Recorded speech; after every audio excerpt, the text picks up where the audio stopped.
Welcome to SAT Climb. You'll see it on the digital SAT all the time. A survey reports a number, plus or minus a margin of error. 34 minutes, give or take 2. The question is what that actually tells you about the real world, and it's not quite what most students think.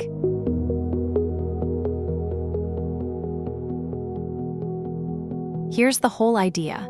You usually can't measure an entire population, so you take a sample and use it to estimate. The sample mean is your best single guess for the true average, but a guess from a sample is never exact. The margin of error is the wiggle room around that guess. It turns one number into a range, from the estimate minus the margin, up to the estimate plus the margin.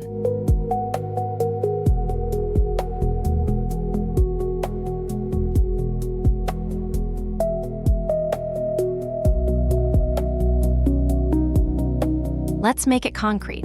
A random survey of 200 residents finds the average commute is 34 minutes, with a margin of error of 2 minutes. Build the interval. 34 minus 2 is 32.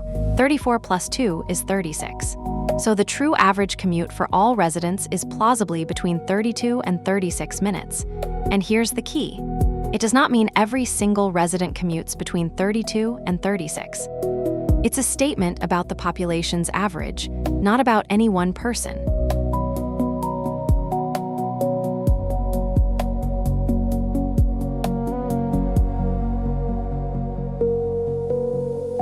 Now the rule the SAT tests the most. A larger random sample gives a smaller margin of error. More data means more precision. Picture 2 studies. One surveys 100 people and gets a wide band. Another surveys 400 and gets a narrow band, a tighter, more precise estimate. So a smaller margin of error is better, not worse. One more thing. The sample has to be random and representative. If it isn't, you can't generalize to the whole population at all.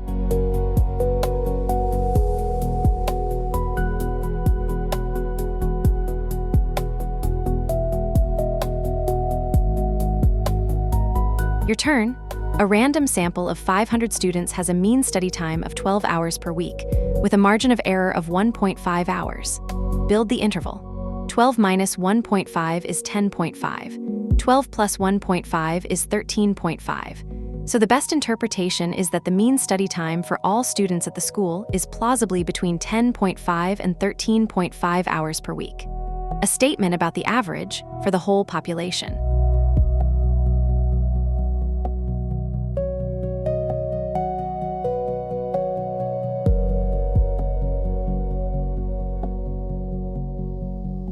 Three traps. 1. Thinking the interval describes individuals.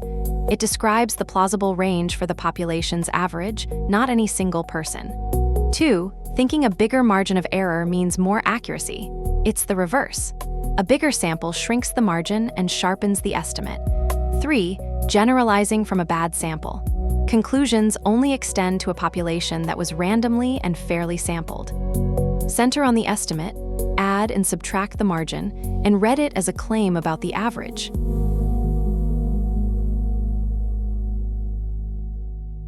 Margin of error, solved.